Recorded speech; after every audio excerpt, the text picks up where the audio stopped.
All right. Professor Mehlman is our second presenter. He is a distinguished university professor. He's also the Arthur E. Peter Silge Professor of Law and the co-director of the Law Medicine Center, along with me, and he has a secondary appointment in the medical school's bioethics department. Dr. Stuart Youngner is a professor of bioethics and psychiatry, and he was chairman of the Department of Bioethics from 2001 to 2015. And they all have a huge number of other accomplishments, but I don't have time to tell you about them. We are going to have presentations for 10 to 15 minutes from each presenter, and then we will take questions at the end. Please type your questions into Q&A so that we can see them. I want to thank Miles and Elena Zaremski for funding this lecture series. We have Zaremski lectures throughout the year. Please look for them, and we are very grateful for their generosity. This event is eligible for CLE. I will be putting up the CLE slide at the end of the program, and we also have a link to an evaluation for CLE purposes, and I will put that in the chat. So I think without further ado, I will turn it over to Dr. Lederman. Great, thanks, Sharona. Let me get my screen on. My share screening option is not available. I've been disabled. Can I Martin, can you address that, please? Sharona, you're the host. Just click on the top right ellipses on his name and allow to share. You should have been allowed to share anyways. Make him a co-host. Yeah, go or yeah, make him a co-host as well as Stuart. Okay, the ellipses. Or just if you click on participants. Click on participants, but I have 130. Oh, I see. Okay. For panelists. Okay, I'm making you a co-host. Great, Michael. thanks, Sharona. Okay, there you go. Oh, I'm good now. Great. All right, can you see my screen? Yes. All right, fantastic. All right, well, thanks for inviting me to talk. And I'm going to depart a little bit from what appears to be a national tradition, a new national tradition, in that I will not interrupt any of my co-speakers and I will not lie to you. So I'm going to talk to you about vaccines and what they do and how they work to prevent infection. And the summary of my presentation will include the following. First, I'll talk about the basic concept of immunization, ranging from variola, smallpox, to vaccinia, cowpox, to COVID-19. I'll talk a little bit about the host defenses that we hope to mobilize to protect against infection, how immunization works. I'll describe the agent that causes COVID-19 and what's in the works for new COVID vaccines. The general principle is that ordinarily, when we recover from very many viral infections, in fact, most viral infections, we're protected from ever getting them again. This is the case for measles, for mumps, for rubella, for chickenpox. Some viral agents, like influenza, are capable of evolving mutations that permits them to escape immune recognition, and this is why we get periodic outbreaks of influenza. These viruses are different from year to year. Some viral agents, like the chickenpox virus and other viruses of the herpes family, when they infect us, they remain latent in our body forever, for the rest of our lives. And they're capable of causing a different kind of disease when they reactivate. So for chickenpox, we can reactivate and get shingles. For herpes simplex 1 and 2, we can reactivate and get things like cold sores.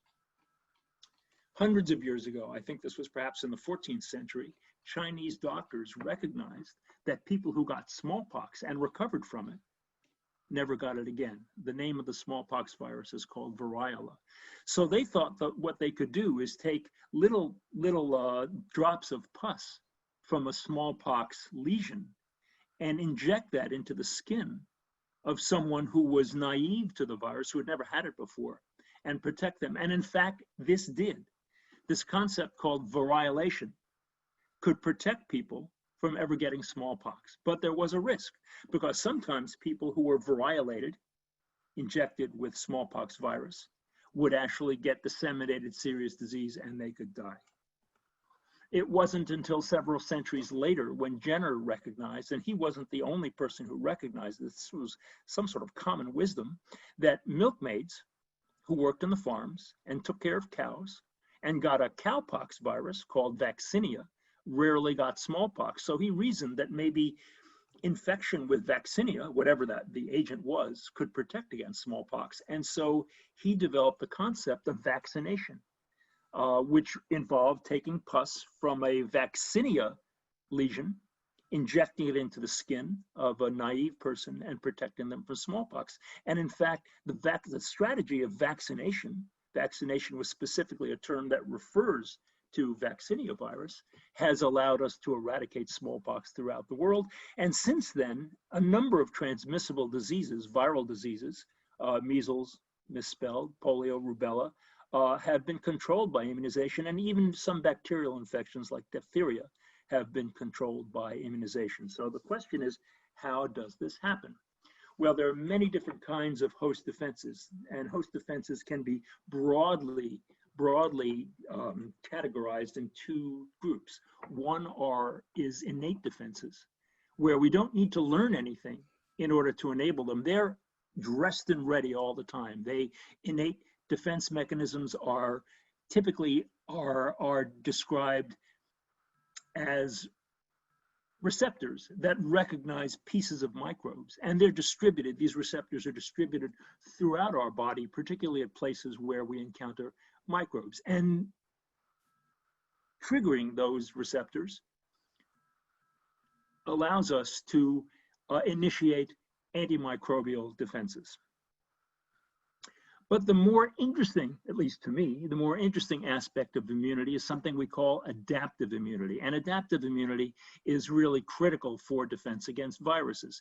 It is the adaptive immune system that is enabled by viral infection and that protects us from our second bout of a viral infection.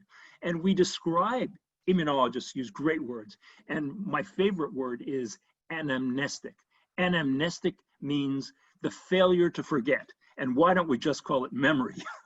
Well, we don't do that because we want to be a little bit obscure.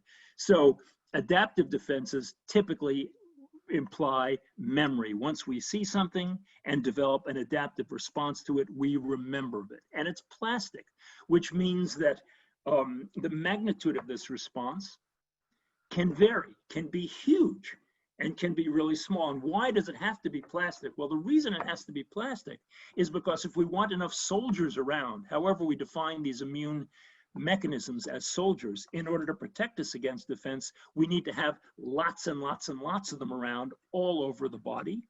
And as there are more than billions of different microbes that can give us trouble, in order to have a fully armed army at all times, we just wouldn't have enough room in our body for other things like hearts and brains. And while our president might have survived more than 70 years without either, most of us need both of them in order to function. So we need to be able to expand and contract, and that's what I mean by plastic. So there are two major arms of the adaptive immune system, and one is called the humoral or antibody system. And on the right, you can see a schematic of an antibody, which looks like a Y. And this particular antibody, an IgG, has two valences, meaning at either tip of the small arms of the Y are pieces of protein that can be folded in order to recognize a three-dimensional structure, a microbial element. These antibodies, some are capable of doing what we call neutralization. And when an antibody neutralizes a virus, what it means is it blocks the ability of that virus to get into the cells that it needs to infect in order to cause the disease. Others have other different kinds of antimicrobial activities that are useful, but I won't go into them right now. It's the neutralizing antibodies that we're trying to generate in order to protect ourselves from coronavirus. We also have another immune system called the cell-mediated immune system. And this is a host defense, also a host defense that has amazing memory qualities and plasticity that are just gorgeous to look at. These are cells, our own cells, white cells, that recognize our own cells that are infected. And they can recognize a whole diversity, millions and millions of different peptide structures, peptide sequences that are expressed on the surface of infected cells. And what they do is when they recognize an infected cell, they are capable of destroying that cell. That cell can be considered the factory in which a microbe lives, multiplies, and causes more infection to disseminate around the body. So there's a generalization about these adaptive defenses, and it's largely true, and that is that antibodies typically protect from infection, whereas cell-mediated immunity typically helps to resolve an infection once we get it. And in fact, we'd like to have both, and many vaccines can induce both. So let's talk about SARS viruses and COVID-19. So SARS-2 is a coronavirus. It's one of numerous different kinds of coronaviruses that typically only cause colds, but this particular virus, which is new to the human population, causes a serious disease. It's readily transmitted from respiratory secretions, as are all coronaviruses, and small particle aerosols that come out of an infected person and into a susceptible person, and they're acquired in our airways, like the mucosa, the lining of our lungs, the lining of our mouth, and perhaps even the lining of our eyes. How these aerosols and respiratory secretions, which are just small droplets, are generated is by breathing, by talking, by coughing, by sneezing. You can't imagine how far the droplets, it's a bit of a trip. Droplets after a sneeze can be visualized in the right kind of light, and they go pretty far. And even by singing, we know that SARS-2 has been transmitted in choruses pretty effectively.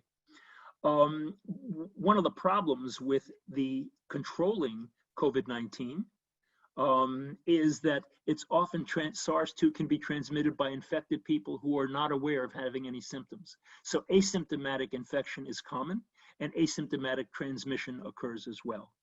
And then the last way that this virus gets transmitted is perhaps by fomites, where contaminated respiratory secretions fall on an inanimate object, a piece of furniture, a phone, a door handle.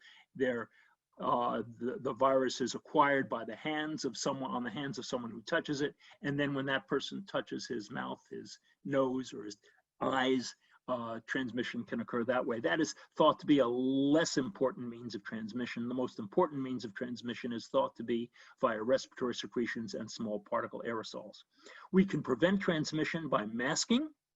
Masking prevents both the transmitter and the susceptible person. We can prevent this by frequent hand washing, by good ventilation around us, by being outdoors, or by making sure that there are many air exchanges inside the indoor places where we work, and by avoiding crowds. As of this date, there have been more than 200,000 deaths due to COVID-19 in the United States.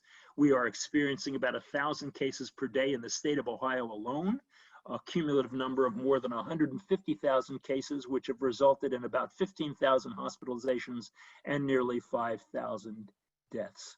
Now, the pace of the epidemic varies from region to region, as you would expect. Transmission is not universal, but it occurs in epidemic surges. And most respiratory infections, and in all likelihood, this one will have a winter surge. So we should be aware of the likelihood that we will have second rounds of infection as the weather cools.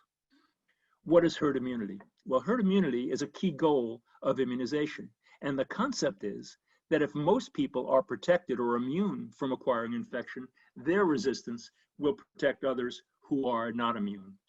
What proportion of the population need to be immune to protect the remainder of the population? That's hard to say, and it varies enormously based upon the transmissibility of the pathogen and the susceptibility, which ranges according to exposure of the epidemic and the environment. So in a crowd where everybody is up really, really close, like in the early early ski chalets in Switzerland, as many as more than half of the people in a particular bar acquired infection after exposure one night. Yet, in a less crowded environment, you wouldn't need as much herd immunity in order to protect if the transmission is less frequent.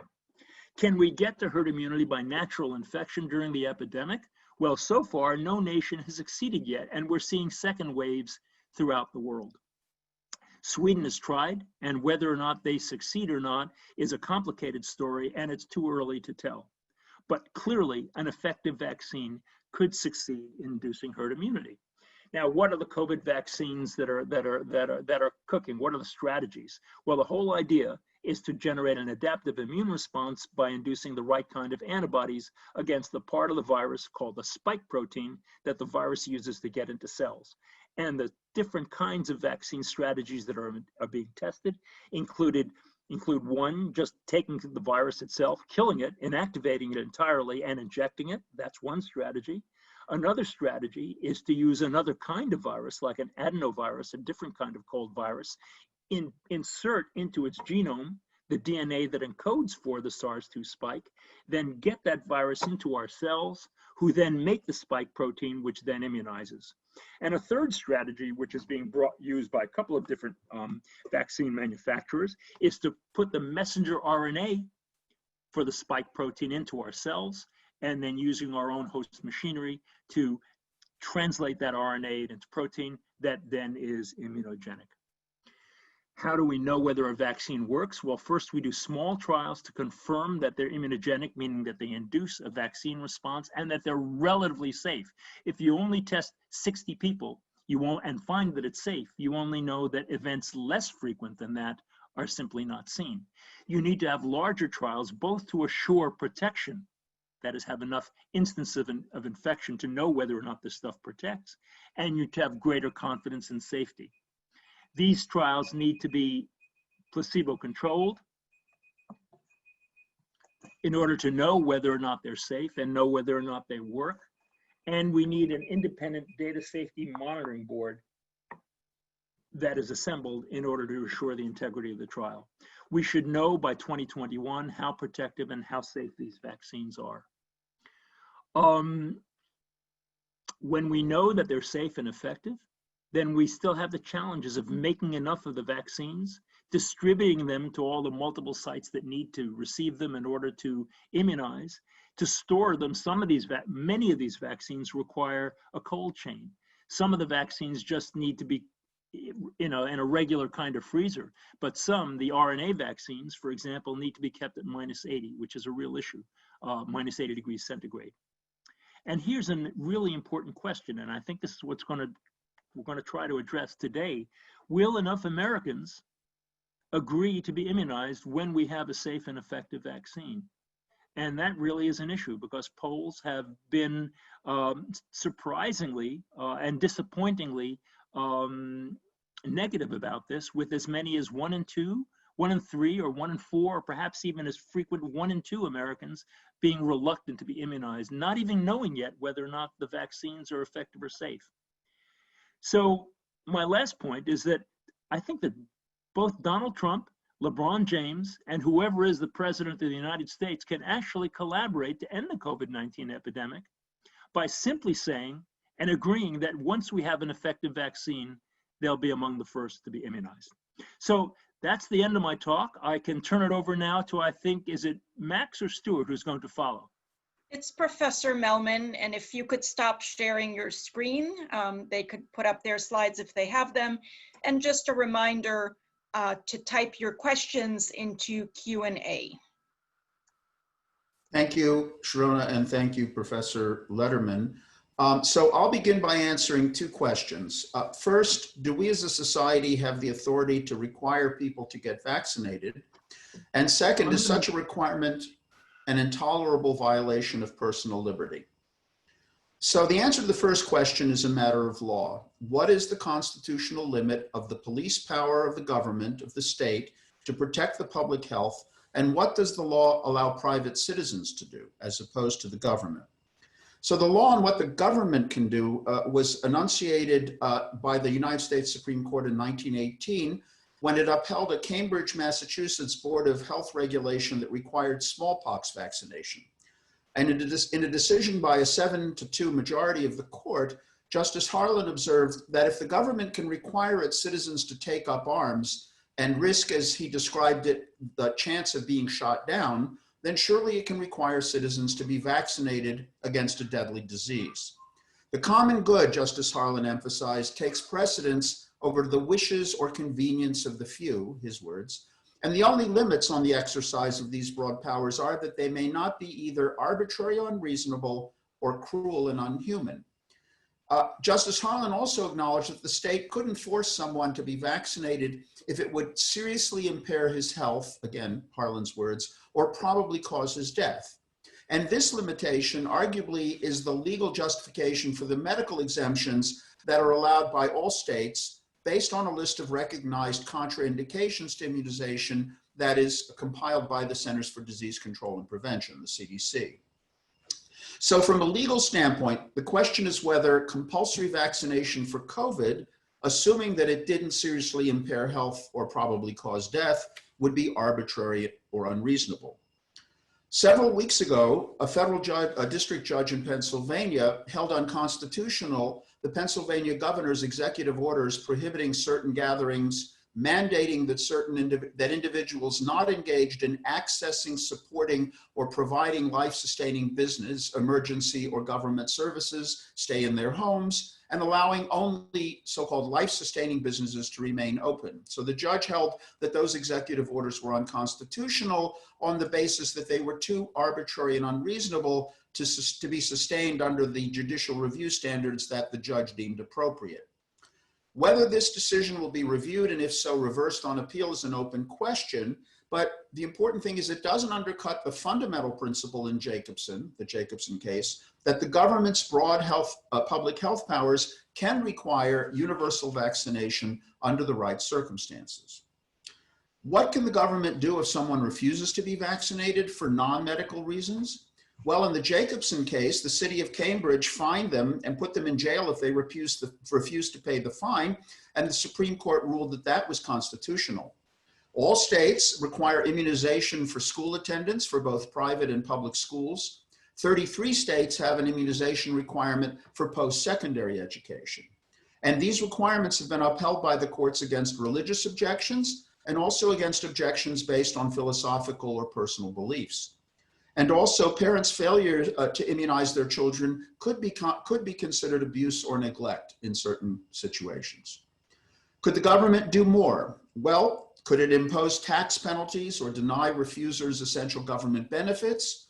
Could public places and transportation systems refuse access? Could the government quarantine refusers? Arguably. And note that some of these measures would require a way of identifying those who had and had not been vaccinated, such as a government-issued ID card, and that could raise privacy issues.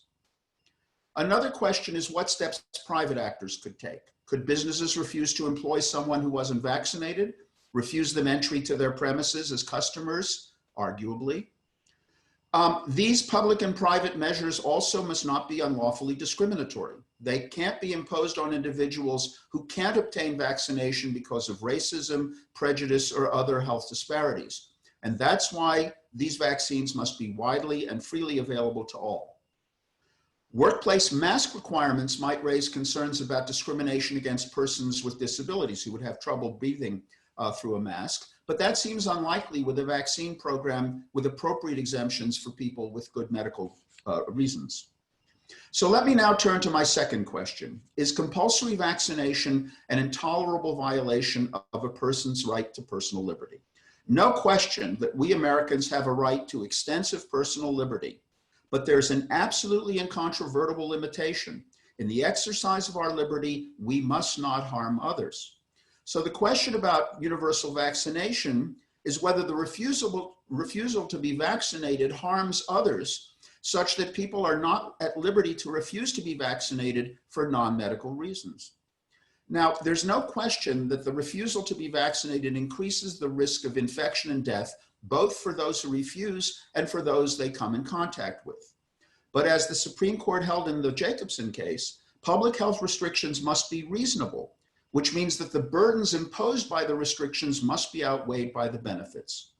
So are the harms to be expected from non-universal COVID vaccination such that they would make universal vaccination reasonable? Now, we know what those harms are: infection, illness, in some lingering impairment, and of course, death.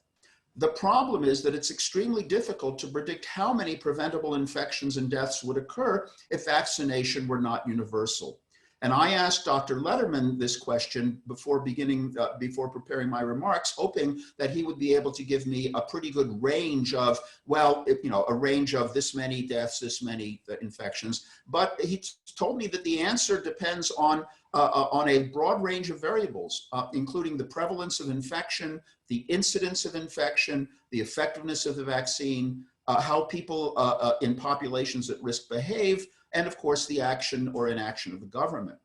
So that's why it's essential that a vaccine program be based on sound science rather than on promoting political or industry interests. This raises the question of who determines if a COVID vaccine is sufficiently safe and effective that people can be required to get it. In our exercise of right to personal liberty, we don't get to decide for ourselves how much harm we may inflict on others. This decision is society's alone. Therefore, we don't get to choose whether a vaccine is safe and effective for ourselves or our children, as we may do for other drugs and medical interventions. Instead, in the case of a pandemic, public health authorities get to decide this. Partly the decision rests with the FDA, which has to approve the vaccine. It also rests with state and local officials who have to decide, for example, if the vaccine should be required to attend schools and engage in other activities. There have been lots of doubts cast on the FDA's ability to make a scientific rather than a political or pharmaceutical industry-friendly decision about vaccine safety and effectiveness. Whatever administration is in office in Washington when the FDA review takes place has to do everything it can to demonstrate to the public that the agency's decision is trustworthy, including that it be based on input from independent scientific bodies. State and local authorities have their own decision-making processes, which leads to the interesting possibility that the vaccine may be required in some states and localities, but not in others. This could lead to a nightmare of jurisdictional travel and business quarantines and risk the continued spread of the virus. Again, I think the solution is to achieve a clear scientific consensus on vaccine safety and effectiveness on which state and local officials can base consistent decisions. Thank you. And I'll now turn the program over to Dr. Youngner.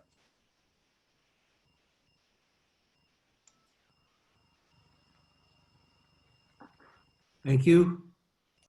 Well, a lot has been said before me, and I'm not expert to talk about any of those things. So I'm going to talk about the ethics of imposing vaccination on a society. And I think really the main issues have been covered. The central issue is really the risk to the whole society versus individual liberty. And the person who calculates that is going to be, say, a scientist, but we don't let scientists make those kinds of decisions. We let government officials or Congress, the president, the governor, then take that information, hopefully, and then make the kind of legal determinations about how intrusive the government is going to be.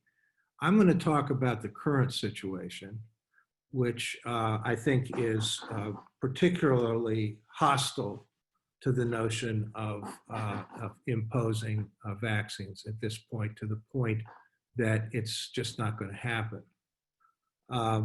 In a better world, we wouldn't need mandates at all. People would educate themselves about vaccines and make the best decision. Say, in this case, if we have very effective, safe vaccines, to vaccinate themselves to protect themselves, their loved ones, and their communities. That would be straightforward, but we don't, that's not the way things are. I don't know if they're that way any place, but they're certainly not that way in our country today. So then we have to have our government decide between the balance between individual liberty and the good of the whole. And how this is decided will depend on the political temperament of the society that we're living in. And I'm going to give a sort of continuum of political temperaments.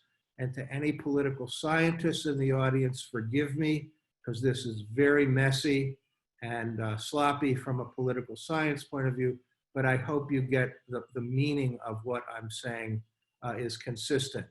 So let's start off with a completely anarchistic society and move next to an extremely libertarian society with a paranoid view of the state, and then to a libertarian society with a very weak sense of solidarity, but nevertheless some sense of solidarity, meaning that the whole is important and the state may do things for the good of the whole.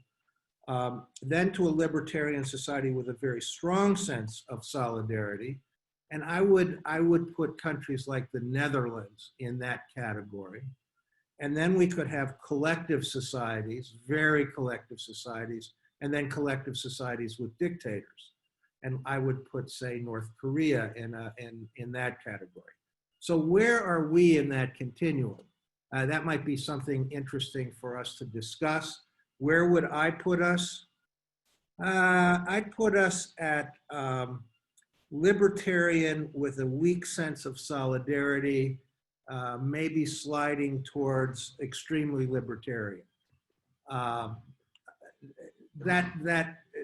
Anyway, that's a sort of that's my view.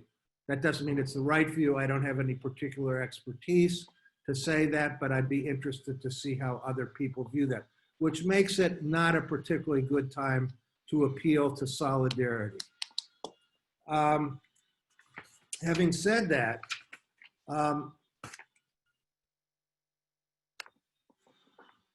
the last time our society, and I think we had more solidarity, we've had more solidarity in our society, but solidarity in a society that is libertarian, but also has some respect for solidarity and believes in a feeling of solidarity, the solidarity is going to get stronger when the threat to the whole is perceived as very great. And as far as I can see, the last time that happened, at least in my lifetime, and I'm 76, and I was alive, but I was very small and not cognizant of what was going on, was World War II. We saw that even though we weren't invaded, except for, of course, Pearl Harbor, we saw that as a kind of existential threat. And there were sacrifices that were made by the whole, and it was expected.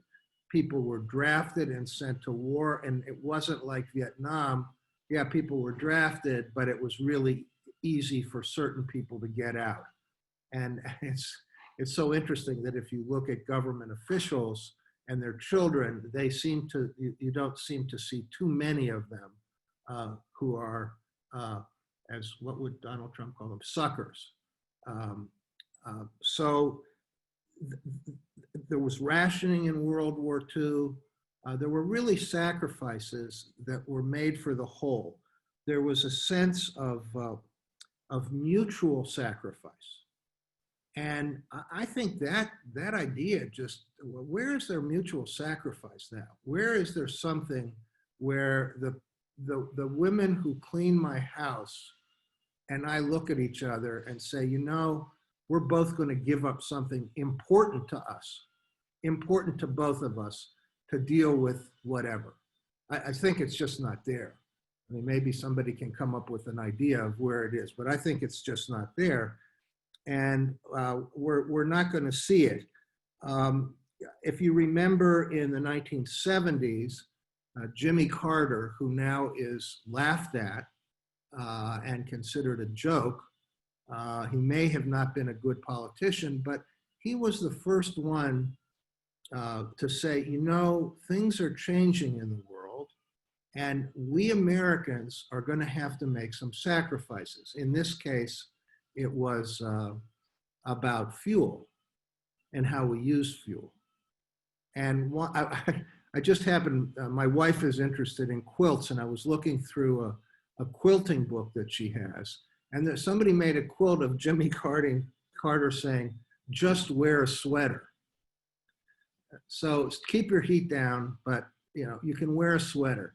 Well, my God, are you kidding me? You're going to make me do that for what? And of course, Reagan came along and talked about the city on the hill.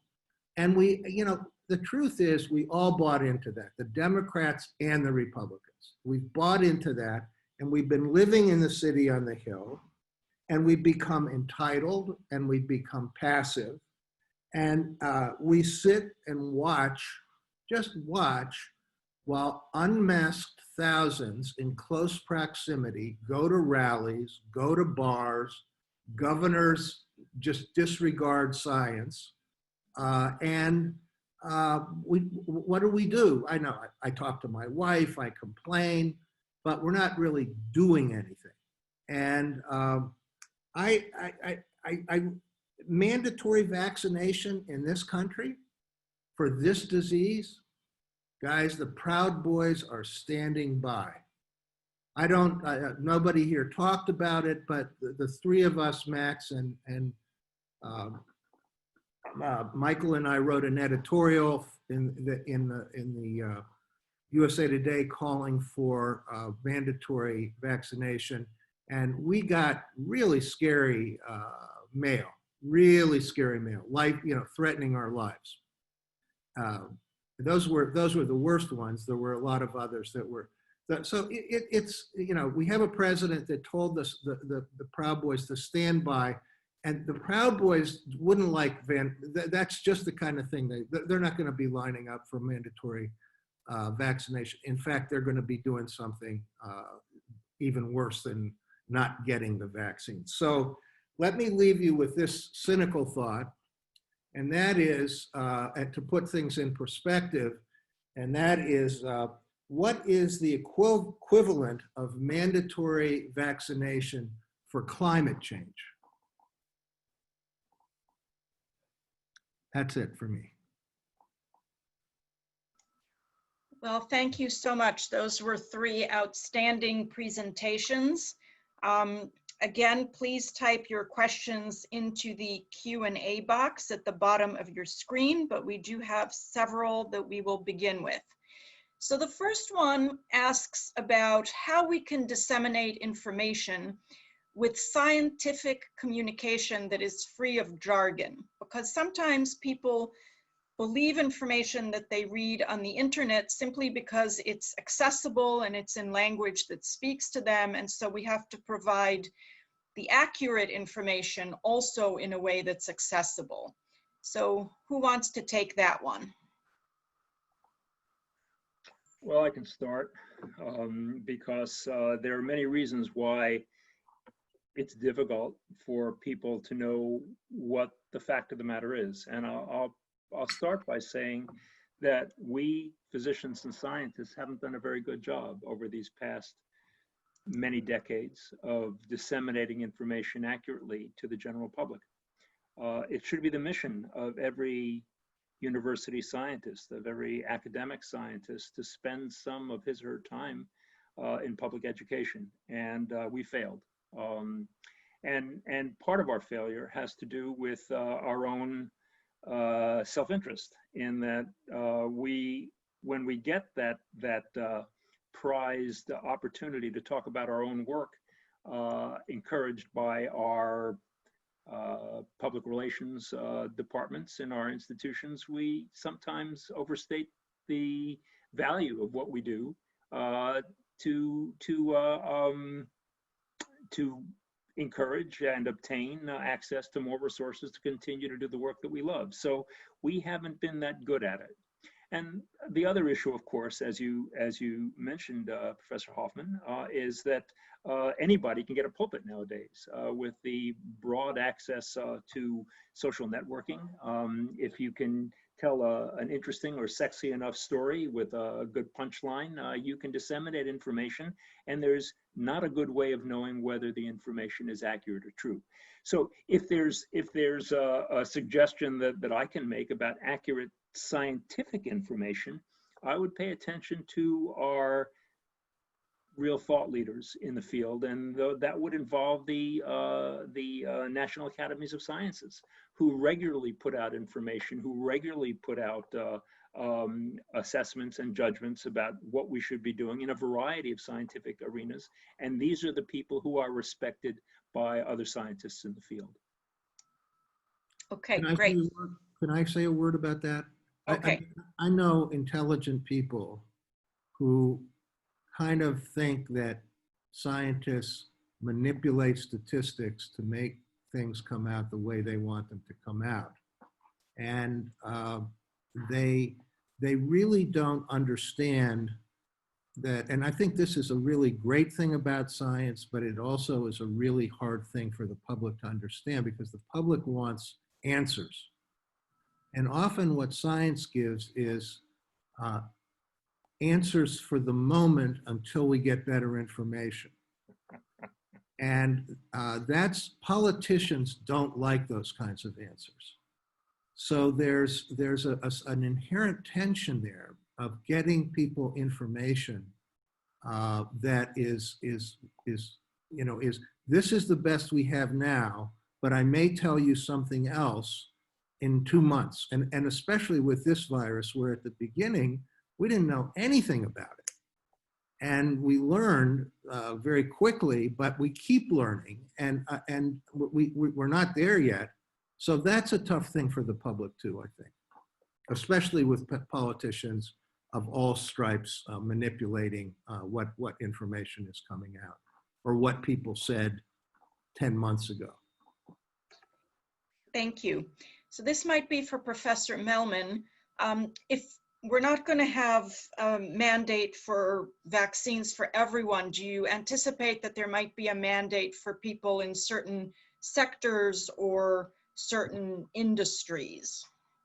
Right, and sure, because if there are particularly either vulnerable populations or populations that are readily able to spread the virus, those populations can be the targets of special requirements and special attention. Again, the key is that these requirements cannot be arbitrary or unreasonable. They can't be cruel and inhuman. And an example, just to give you an example of what arbitrary and unreasonable might look like, I'm not sure I agree with the judge in Pennsylvania about those executive orders, but after 9/11, a group of experts put together a model law to allow states to respond to the risk of bioterrorism. Remember the concern about terrorists using biomedical weapons instead of airplanes and so forth.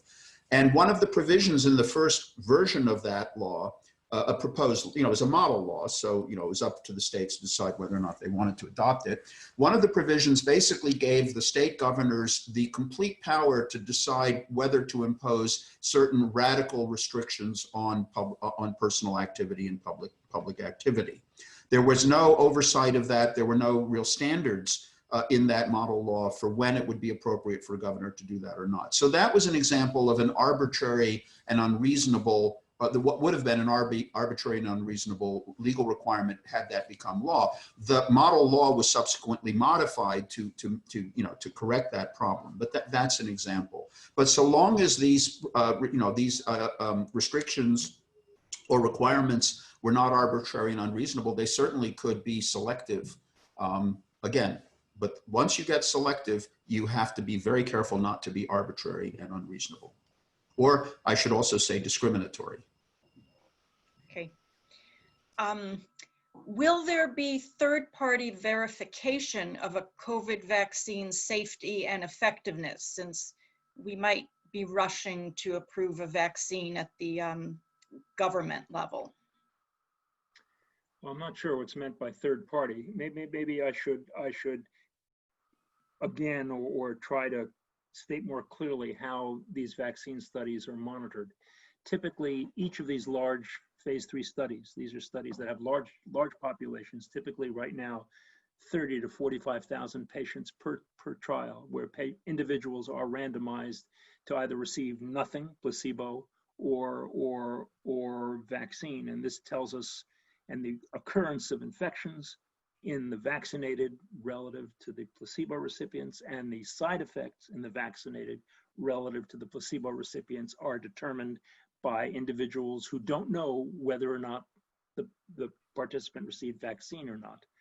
These data are monitored carefully, and there's a group called the Data Safety Monitoring Board who are independent, typically scientists, physicians, statisticians who are assembled, who are given the responsibility of, in an unbiased way, keeping track of the outcome and assuring that the outcomes are statistically valid and clinically important.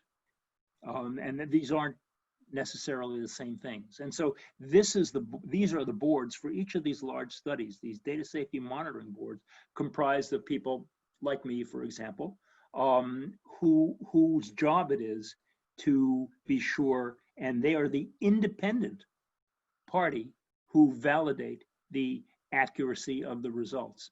So we're hoping that these studies are big enough, powered well enough, that the vaccines are effective enough that we'll get an answer as to how effective they are, and also a determination of their safety. Sometimes if the data sets are not convincing for drugs, for things of that sort, larger studies are generated to confirm the results of the first. But these large vaccine studies involving tens of thousands of individuals each should be sufficiently powered to give us an answer in the early part of 2021. I hope that is an answer to the question. Thank you. So we have just a couple of comments thanking you for the op-ed and hoping that you all stay safe, and I join in that hope as well. There's a question I'm actually going to take initially. How much power do employers have? What if Amazon said that as a condition of employment, all employees need to get a vaccine? Is that enforceable? And the answer to that is essentially yes, especially private employers can have all sorts of employment rules. They can say you have to wear a uniform, you have to have grooming requirements, etc. And so a private employer could mandate that employees have a vaccine. They would have to make some exceptions. So Title VII protects against religious discrimination. They would have to make an exception for people who have a religious objection. The Americans with Disabilities Act protects against disability discrimination. So they would have to exempt people who have a disability that prevents them from getting vaccinated. There might be some gray areas, like people who have a moral objection for some reason. Private employers certainly could have that mandate. With government employers, you would get into more of the constitutional questions about people wanting to maintain bodily integrity and so on, but Professor Mehlman answered that, and we do have vaccine mandates in other areas. So I think the answer is yes, with some exceptions. Another question is, what can you say to allay fears in the Black community about the possibility that vaccines, that the government may manipulate things so that vaccines do not benefit the Black community as much as other communities, perhaps? Well, I guess that's for me too. We have a checkered past in terms of experimentation among African Americans in this country, and so some anxiety and concern is understandable. I don't think there's a plausible mechanism by which the activities of a vaccine can be affected by our government leaders. So I don't think that's realistic. On the other hand, the past few months have demonstrated that our current administration has interfered with the presentation, interpretation of data, of science, in a very negative way. And that's where the greatest risk is. Our administration has overstated the activity of convalescent plasma, for example. our administration has interfered with scientific determinations and judgments by our Centers for Disease Control. And so the greatest fear I have right now is that government leaders will misinterpret, misinform, and basically lie to the public about the data that are generated by good science. In response to someone you can always trust when it comes to scientific information about coronavirus, Dr. Anthony Fauci, the director of the National Institutes of Allergy and Infectious Diseases, who led our nation's response to HIV and AIDS, is a wonderful scientist and speaks the truth. I would trust everything he says. Professor Mehlman. Yeah, I mean, another problem that this highlights is that in order to determine, safety and efficacy can vary from population to population, depending on health characteristics and other aspects of those populations. And so it's important as we test the safety and efficacy of these vaccines that we have adequate representation of all of the populations that are going to be exposed to it. Because otherwise we may be able to tell, for example, that it works fine for this group, but we may not know that whether it works adequately and safely for another group. And so what's really important is to convince everybody that they should, if they need to, or if we ask them to participate in the testing of these vaccines, and not be put off by concerns about discrimination or particular about the historical prejudice and against their communities, and that's a very tough order. That's a tall order, and we have to think about that.